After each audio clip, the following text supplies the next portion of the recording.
자, 본문 말씀입니다. 요한계시록이죠. 요한계시록 19장입니다.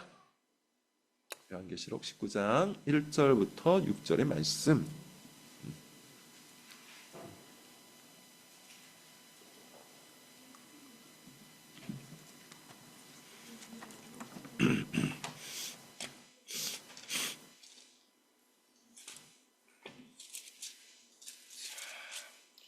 요한계시록도 어느덧 이제 거의 후반부에 이르렀는데 19장부터는 이제 새로운 장이 열립니다. 자, 19장 1절부터 6절까지를 같이 한번 돌아가면서 읽겠습니다. 이 일 후에 내가 들으니 하늘에 허다한 무리의 큰 음성 같은 것이 있어 이르되 할렐루야 구원과 영광과 능력이 우리 하나님께 있도다. 그의 심판은 참되고 의로운지라 음행으로 땅을 더럽게 한 큰 음녀를 심판하사 자기 종들의 피를 그 음녀의 손에 갚으셨도다 하고 두 번째로 할렐루야 하니 그 연기가 세세토록 올라가더라. 또 24장로와 네 생물이 엎드려 보좌에 앉으신 하나님께 경배하여 이르되 아멘 할렐루야 하니 보좌에서 음성이 나서 이르시되 하나님의 종들 곧 그를 경외하는 너희들아 작은 자나 큰 자나 다 우리 하나님께 찬송하라 하더라. 또 내가 들으니 허다한 무리의 음성과도 같고 많은 물소리와도 같고 큰 우레소리와도 같은 소리로 이르되 할렐루야 주 우리 하나님 곧 전능하신 이가 통치하시도다. 아멘. 요한계시록 40번째 시간이 되었습니다. 제목은 할렐루야를 외치는 신앙입니다. 할렐루야를 외치는 신앙. 앞서 말씀을 드린 것처럼 우리가 17장, 18장까지는 바벨론의 멸망을 이야기했죠. 제목은 이거였습니다. 사탄의 나라는 멸망하리라. 그리고 나서 이제 19장에는 새로운 주제로 들어오게 되죠. 그 시작부터 분위기가 확 바뀝니다. 우리가 앞부분을 읽어보면 알다시피 뭔가 밝은 느낌, 기쁜 느낌으로 바뀌게 되죠. 그리고 성경을 가지고 있는 분마다 조금씩 차이가 있을 거예요. 자신이 가지고 있는 성경의 종류에 따라 차이가 조금씩 있는데 보시면 알겠지만 일종의 시처럼 기록되어 있습니다. 다시 말하면 19장의 내용들은 대부분 찬양이에요. 찬양입니다. 사실 여러분 찬양이라는 것은 누군가를 높인다는 것은 누군가를 기뻐하고 자랑한다는 것은 사랑의 마음이 있어야만 나오는 것이죠. 누군가를 사랑해야만 우리는 그를 기뻐할 수 있어요. 누군가를 혹은 무엇인가를 사랑할 때 우리는 비로소 그것을 높일 수가 있습니다. 제가 종종 보는 유튜브 중에 연예인 김종국이라는 분이 하시는 유튜브가 있습니다. 뭐 다 아시는 거예요. 헬스 유튜브로 굉장히 유명하잖아요. 그래서 보다 보면 저도 뭐 헬스를 뭐 자주 하지는 않지만 그 유튜브를 보다 보면 이 김종국이라는 연예인이 헬스를 얼마나 좋아하는지를 알 수 있어요. 그래서 찬양을 합니다. 이거 꼭 해야 한다. 이거 하지 않으면 안 된다. 그러면서 뭐 종종 우리가 보면서 느끼는 바인데 헬스를 하면서 너무 좋아하잖아요. 그 무거운 것을 들면서 방긋방긋 웃습니다. 심지어 소리를 내면서 웃기도 하죠. 이유가 어디에 있습니까? 그만큼 이 유튜버는 헬스라는 것을 좋아하는 거예요. 사랑하는 거예요. 그래서 그것을 할 수만 있으면 사람들에게 알리려고 하고 찬양하려고 하고 높이려고 하고 기뻐하는 것이죠. 찬양한다는 것은 기뻐하는 겁니다. 누군가를 기뻐한다는 것은 곧 사랑하는 겁니다. 조금 더 단적인 예로 말씀을 드리면 자녀를 가지신 분들은 더 정확히 알리라고 생각해요. 자녀를 사랑하는 사람 어떻습니까? 자녀에 대해서 나도 모르게 기뻐하는 말을 하죠. 자녀에 대해서 나도 모르게 찬양을 합니다. 자녀를 높입니다. 다른 사람들에게 자랑하고 싶어요. 당연한 거겠죠. 왜냐하면 그것이 사랑이기 때문에요. 무엇인가를 높이지 않는 사랑이란 존재할 수가 없습니다. 그렇다면 여러분, 우리가 하나님을 사랑한다고 이야기한다면 하나님을 마땅히 찬양을 해야 되겠죠. 오늘 본문에 보면 할렐루야라는 단어가 4번 나옵니다. 할렐루야가 무슨 뜻입니까? 여호와를 찬양하리로다. 여호와를 찬양하리로다. 하나님을 찬양합니다라는 뜻이에요. 다시 말해 오늘 본문은 하나님을 사랑하는 노래입니다. 하나님을 찬양하는 확장입니다. 하나님을 기뻐하고 하나님을 높이는 거예요. 자, 그렇다면 오늘 본문 속에서 왜 그들은 하나님을 높이는 걸까요? 세 가지 이유를 찾아볼 수가 있습니다. 첫 번째, 1절을 우리 같이 한번 읽어보겠습니다. 본문의 1절 같이 읽어보겠습니다. 시작. 이일 후에 내가 들으니 하늘에 허다한 무리에 큰 음성 같은 것이 있어 이르되 할렐루야, 구원과 영광과 능력이 우리 하나님께 있도다. 할렐루야, 여호와를 찬양하리로다. 이유가 뭡니까?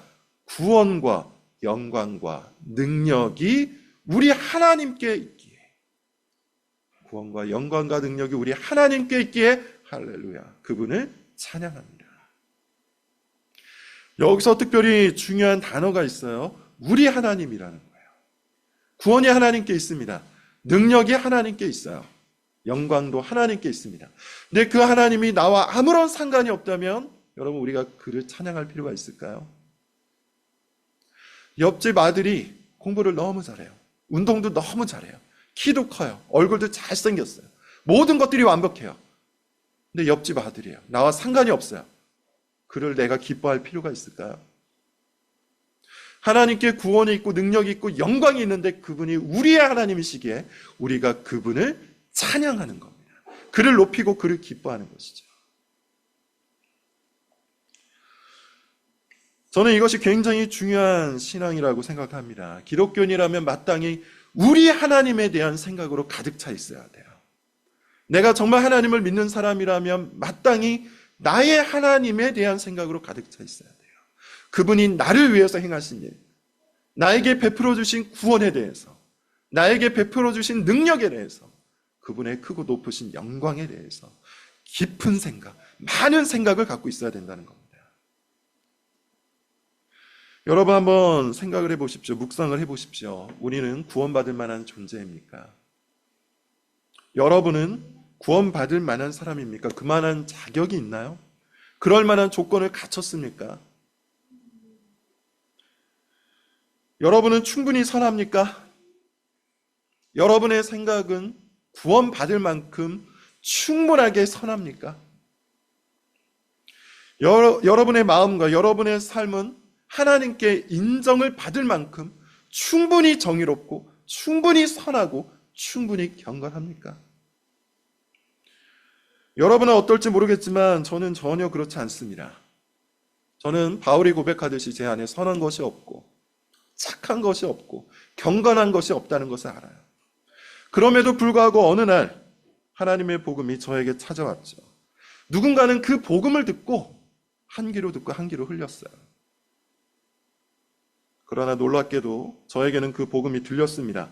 그리고 그 복음이 20대를 지나 30대, 40대에 이르기까지 저를 지금 이 자리까지 이끌어왔죠. 아무런 조건이 없고 아무런 자격이 없고 내가 하나님 앞에서 내세울 만한 것이 하나도 없음에도 불구하고 하나님의 복음이 일방적으로 저에게 먼저 들려왔고 저를 먼저 이끌어서 지금 이 자리에까지 오게 했다는 거예요. 그래서 저는 지금도 하나님을 생각합니다. 하나님 앞에서 고민합니다. 하나님 앞에서 슬퍼합니다. 하나님 앞에 간청하고 하나님께 의지하고 하나님을 신뢰합니다. 그리고 하나님께 감사하며 찬양을 하죠. 언제나 하나님에 대한 생각이 가득해요. 이것이 저로부터 왔을까요? 앞서 말씀드린 것처럼 저로부터 출발한 것은 단 하나도 없어요.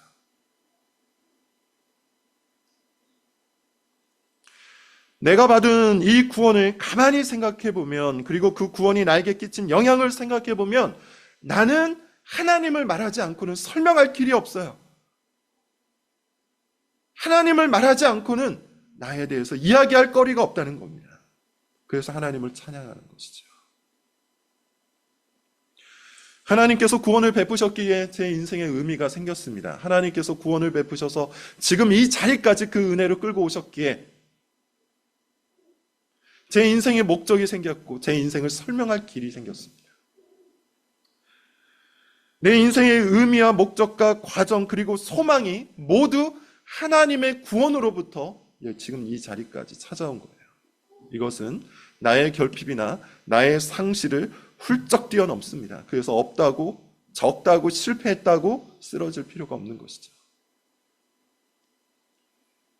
그런 것들이 아무 상관이 없는 거예요. 나는 하나님으로 인하여 이 세상에서 그리고 저 세상에서 영원한 천국을 소망할 수 있게 되었습니다. 그렇게 하나님을 말합니다. 그렇게 하나님을 이야기하고 감사하고 찬양하고 높입니다.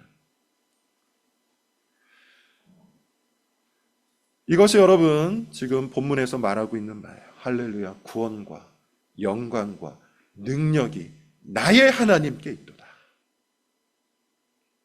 구원과 영광과 능력이 다른 하나님께 있는 것이 아니고, 너의 하나님께 있는 것이 아니고 나의 하나님께 있도다. 이런 신앙과 이런 믿음을 가지고 있는 사람은 하나님을 말합니다. 하나님을 자랑합니다. 누군가는 자기 집을 자랑하죠. 누군가는 돈을 자랑합니다. 누군가는 경력을 자랑할 수도 있을 거예요. 누군가는 성공을 드러내어 말할 수도 있을 겁니다. 건강을 자랑할 수도 있고요. 외모를 자랑할 수도 있어요. 자신을 드러내고 자랑하기에 급급한 그런 시대에 우리가 살고 있기 때문이죠. 그러나 우리는, 저는, 그리고 참된 믿음을 가진 사람들은 오직 하나님을 말합니다. 왜냐하면 지금 나를 설명할 길은 오직 하나님의 은혜 외에는 다른 방도가 없기 때문이에요. 그것이 첫 번째 할렐루야의 의미인 겁니다. 두 번째, 왜 본문에서 그들은 하나님을 찬양할까요? 왜 할렐루야를 외치고 있는 걸까요? 우리 2절과 3절을 같이 한번 읽어보겠습니다. 2절 3절입니다. 시작. 그의 심판은 참되고 의로운지라 음행으로 땅을 더럽게 한 큰 음녀를 심판하사 자기 종들의 피를 그 음녀의 손에 갚으셨도다 하고, 두 번째로 할렐루야 하니 그 연기가 세세토록 올라가. 두 번째로 하나님을 찬양하는 이유, 두 번째로 하나님을 말하고 하나님을 기뻐하고 그분을 높이는 이유는 그가 악을 심판하시기 때문이에요. 악을 심판하시기 때문입니다. 원수를 멸하시기 때문이에요. 참된 그리스도인은 필연적으로 바벨론 속에서 살아간다고 이야기했죠. 우리가 그것을 17장, 18장에서 계속해서 배웠습니다. 참된 그리스도인은 자신이 속해 있는 이 사회가, 우리가 살아가고 있는 바로 이곳이 바벨론이라는 것을 인식합니다. 깨달아요. 다르다는 것을 압니다. 내가 다르다는 것을. 바벨론의 가치관과 사탄의 가치관과 나의 가치관이 다르다는 것을 세상을 살면서 깨달아가요.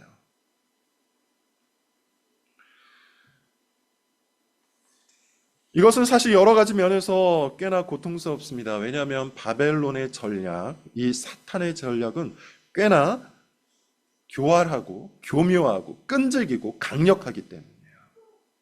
이미 여러 번 말씀드렸으니까 다시 한번 간단하게만 말씀드리겠습니다. 바벨론의 전법, 사탄의 전략은 이렇습니다. 너 개인의 신앙을 인정한다. 너 개인의 자유를 인정한다. 네가 하나님을 믿는 것 인정한다. 하지만 너의 그 개인의 신앙을 절대 공적으로 드러내지 말아라. 왜 너 개인의 신앙을 직장에서 드러내는가? 왜 너 개인의 신앙을 사회에서 드러내는가? 왜 너 개인의 신앙을 우리 관계 속에서 드러내는가? 너의 견해는 충분히 존중한다. 하지만 너의 그 신앙적 견해를 나에게 주장하지 말라. 나에게 권면하지 말라. 나에게 드러내지 말라. 그것을 드러내는 순간 가만두지 않겠다. 이것이 우리가 앞서 살펴봤던 내용 아닙니까? 서머나 교회 같은 교회가 그리스도의 종됨을 주장하면서 오직 그리스도께 충성을 바치고자 공적으로 자기 신앙을 드러냈을 때 온 사회가 일어나서, 다른 모든 종교가 일어나서 교회를 핍박하고 박해했잖아요. 사탄의 나라 곧 바벨론은 우리의 자유와 유익을 최대한 보장하면서 동시에 우리 신앙 색깔을 희미하게 만들어요. 그것이 사탄의 전략이에요. 그러나 신앙 색깔이 두드러지기 시작하면, 신앙 색깔이 명확해지기 시작하면, 나의 신앙을 공적으로 드러내기 시작하면 불이익을 줍니다. 핍박을 한다는 얘기예요. 그런 상황 속에서 참된 기독교인은 어떠할까요? 수그리지 않는다고 했죠. 넘어지지 않는다고 했죠. 결코 희미해지지 않는다고 했습니다.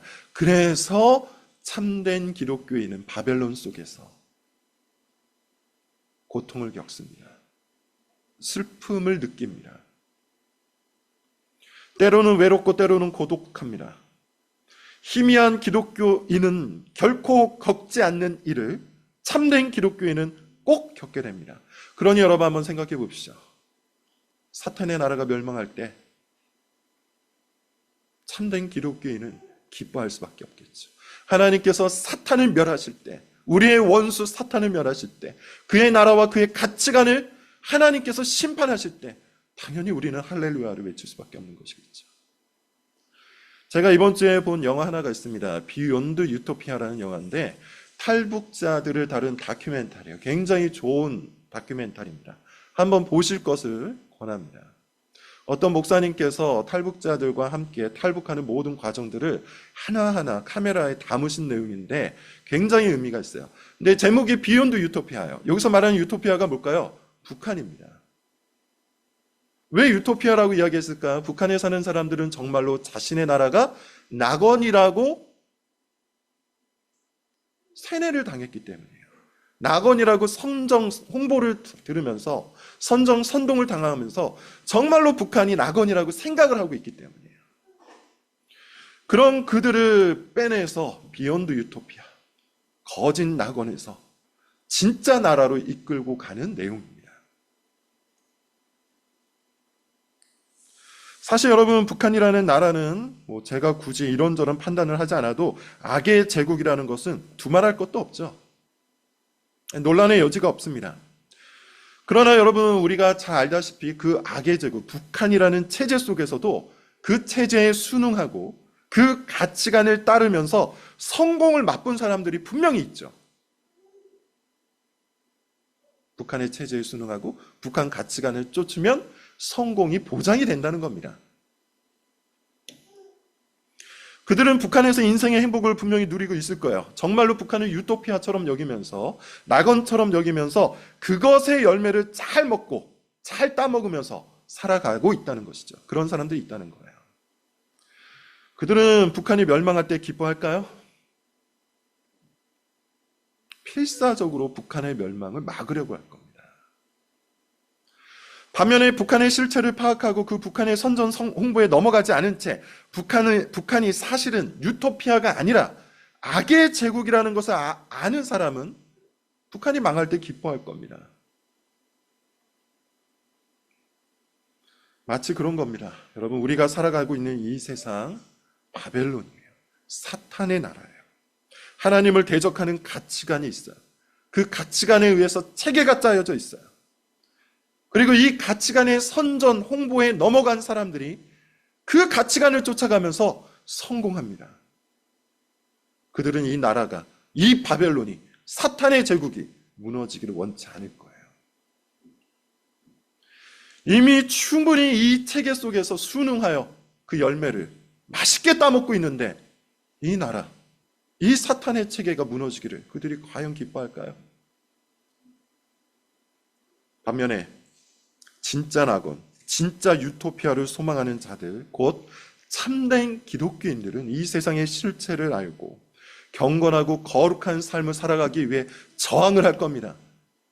저항하며 피곤함을 느끼고 고단함을 경험하고 슬퍼하고 아파했던 신자들은 사탄의 나라가 멸한다는 소식만으로도 기뻐하고 기뻐할 거예요.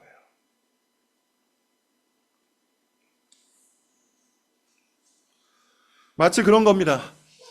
하나님께서는 악을 멸하신다고 선언하고 계세요. 오늘 본문을 보면 하나님께서 결국 바벨론의 패망, 바벨론의 멸망을 반드시 행하실 것이라고 말씀하고 있어요. 그러므로 여러분, 우리가 할렐루야를 외쳐야 되겠죠.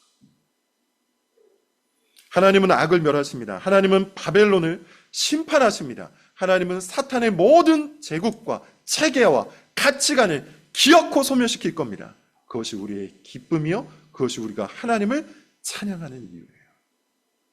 세 번째, 오늘 본문에 보면 그들은 하나님께서 통치하시기에 하나님을 기뻐하고 찬양합니다. 자, 본문 4절부터 6절입니다. 우리 같이 한번 읽어볼게요. 4절부터 6절 시작. 또 24 장로와 네 생물이 엎드려 보좌와 경배하여 이르되 아멘 할렐루야 하니 보좌에서 음성이 나서 이르되 하나님의 종들 곧 그를 경외하는 너희들아 작은 자나 큰 자나 다 우리 하나님께 찬송하라 하더라. 또 내가 들으니 허다한 무리의 음성과도 같고 많은 물소리와도 같고 큰 우레소리와도 같은 소리로 이르되 할렐루야 주 우리 하나님 곧 전능하신 이가 통치하시자.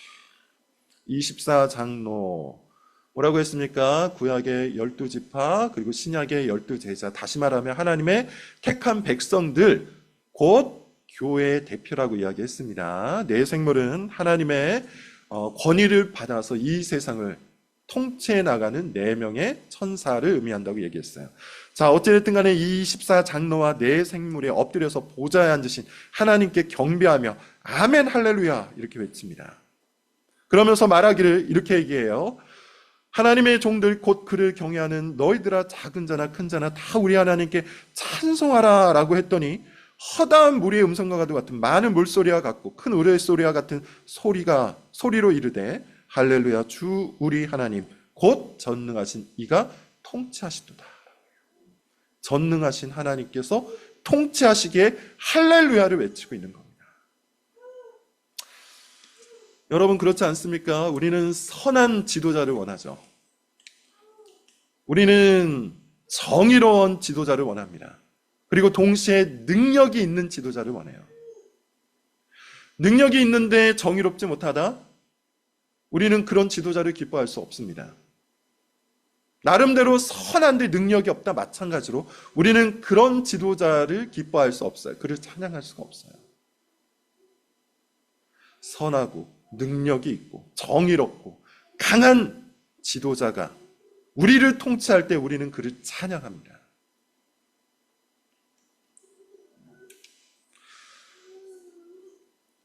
2008년 제가 캄보디아 선교를 간 적이 있습니다. 굉장히 오래전이라서 지금과는 많이 분위기가 다른데요. 어찌됐든 간에 그때 캄보디아 단기 선교를 갔는데 푸놈펜에서 학살 박물관이라는 곳을 방문한 적이 있어요. 그 박물관에 갔더니만 사람들의 실제 해골을 잔뜩 모아냈다. 모형이 아니라 실제 해골이에요. 그리고 그 옆에 가면 킬링필드라는 곳이 있는데 아시는 분은 아실 거예요. 캄보디아에서 일어났던 엄청난 대학살 사건이 있었습니다. 200만 명이 죽었던 사건이에요. 200만 명은 당시 캄보디아 인구의 4분의 1 정도라고 합니다. 이 엄청난 학살을 일으킨 지도자가 있어요. 폴포트라는 사람입니다. 이 폴포트라는 사람이 무려 캄보디아 한 세대를 아예 없앴어요. 당시 선교사님의 말씀을 들어보니까 그때 당시 캄보디아의 40대부터 60대까지 사람들이 거의 없대요. 한 세대가 사라져버린 거예요. 어마어마한 대학살 사건이 일어난 겁니다. 그는 굉장히 악하고 불의한 지도자였죠. 동시에 능력도 없었어요. 그래서 이 폴포트가 다스리는 동안 캄보디아는 세상에서 가장 가난한 나라 1등으로 꼽혔습니다. 지금의 북한보다도 훨씬 더 가난한 나라였다고요. 누가 이런 지도자를 기뻐할까요? 누가 이런 지도자를 찬양할 수 있을까요? 그러나 여러분, 우리 하나님은 어떤 지도자입니까? 어떤 통치자입니까? 그는 강하신 분입니다. 그는 강한 능력이 있어서 우리를 모든 원수에게서 보호할 정도로 큰 능력이 있으세요. 그는 또한 전능하신 분입니다. 그의 전능하심은 우리의 모든 기도를 들어줄 정도로 전능해요. 그는 또한 선하신 분입니다. 우리를 사랑으로 인도해 주시는. 그는 또한 정의로우신 분이에요. 악을 반드시 심판하시는 분이에요. 강하고 능력이 많고 선하고 정의로우신 하나님께서 우리를 통치하신다면 우리는 마땅히 그를 기뻐해야 되지 않겠습니까? 그의 모든 일을, 그의 모든 사역을 통하여 그를 높여야 되지 않겠습니까? 무엇보다도 그 강하고 선한 하나님께서 우리의 아버지가 되어주신대요. 우리를 택해 주시고 권고하시고 기억하시고 인도하시고 돌보아 주셔서 우리의 아버지로 우리의 한평생 동안 함께 해 주신답니다. 그는 에베네셀의 하나님이라고 하죠. 에베네셀이 무슨 뜻이죠? 지금 여기까지 인도해 주신 하나님이란 뜻이에요. 에베네셀의 하나님은 지금 여기까지 우리와 함께 하셔서 지키시고 돌보아 주셨어요. 그는 또한 임마누엘의 하나님이라고 하죠. 임마누엘의 하나님 무슨 뜻입니까? 지금 여기에 우리와 함께 하신다는 뜻이에요. 과거에만 우리를 인도해 주신 것이 아니라 지금 여기에서 우리와 함께 하시는 하나님입니다. 그는 또한 여호와 이레의 하나님이라고 하죠. 앞날을 준비하시는 하나님이라고 합니다. 과거와 현재만이 아니라 우리의 갈 길을 미리 가셔서 준비하신 하나님이에요. 그 하나님께서 우리를 다스리시니, 그 하나님께서 우리를 통치하시니 우리가 그를 찬양하지 않을 수 있겠습니까? 이렇게 선하신, 이렇게 친절하신, 이렇게 능력이 있으신 하나님을 우리가 찬양하지 않을 수 있겠습니까? 5세기의 교부라고 불린 아구스티누스는 이런 말을 합니다. 우리 그리스도인의 삶 전부는 할렐루야여야 한다. 우리 그리스도인의 삶 전부는 할렐루야여야 한다. 무슨 말입니까? 우리의 삶 전부가 하나님을 찬양하는 것이 되어야 한다는 것이죠. 우리의 인생 전부가 찬양의 신앙이 되어야 한다는 겁니다. 우리의 일상 전부가 하나님을 높이고 하나님을 기뻐하고 하나님을 말하는 신앙이 되어야 한다는 거예요. 어떻게 이렇게 될 수 있을까요? 이것은 딱 한 가지. 하나님에 대한 나의 인식, 하나님에 대한 나의 생각, 하나님에 대한 나의 감정이 하나님을 사랑하는 것에 있어야 돼요. 하나님을 사랑할 때 우리는 비로소 하나님을 높입니다. 하나님을 사랑할 때 우리는 비로소 하나님을 찬양합니다. 하나님을 사랑할 때 우리는 비로소 하나님을 말할 수 있어요. 여러분 어떻습니까? 정말 하나님을 사랑하십니까? 여러분은 마음을 다해서 하나님을 기뻐하십니까? 여러분은 하나님을 얼마나 생각하고 계십니까? 그분의 구원에 대해서, 그분의 심판에 대해서, 그분의 통치에 대해서 얼마나 많은 생각과 감정을 갖고 계십니까? 우리는 정말 하나님을 사랑합니까? 여러분의 마음은 저로서는 알 길이 없습니다. 그러나 제가 확신하고 제가 아는 한 가지는 하나님께서는 우리를 사랑하신다는 거죠. 하나님께서는 우리를 기뻐하신다는 겁니다. 하나님께서는 우리의 하나님이 되셔서 우리를 높이고 우리를 말하고 우리를 권고하시고 지금도 우리와 함께 하신다는 거예요. 그 하나님이 우리의 하나님, 그 하나님이 여러분의 하나님, 그 하나님이 나의 하나님이 되어 우리 모두가 그분을 높일 수 있기를 바랍니다. 기도하겠습니다.